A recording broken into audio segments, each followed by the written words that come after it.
Mike Dyson worked 90 to 100 hours each week as a manager for an auto parts company.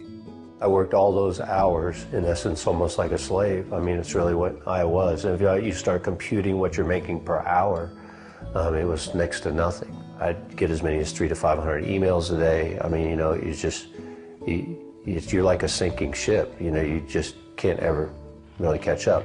Mike knew stress and the long hours were taking their toll on his health and his relationship with his wife, Becky. Going to the movies or date nights and things like that were pretty well probably non-existent for the most part. It was just kind of work, work, work. Mike decided to quit his job and look for a new one.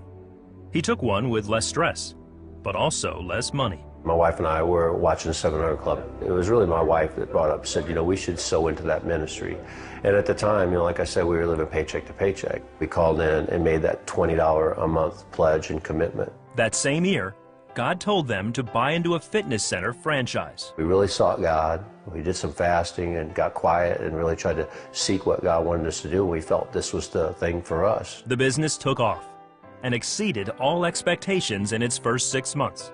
Are we blessed? We are. But we wholeheartedly believe and know that it's about pouring the blessings through us to other people and to other ministries, like CBN and 700 Club. Today, Mike and Becky own 2 fitness franchises and are considering a third.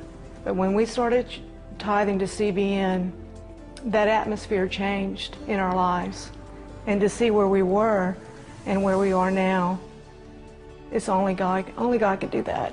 I've not worked in the corporate world, or I haven't worked for someone else now for over 2 years. It's just unbelievable where we're at today. God was teaching us something.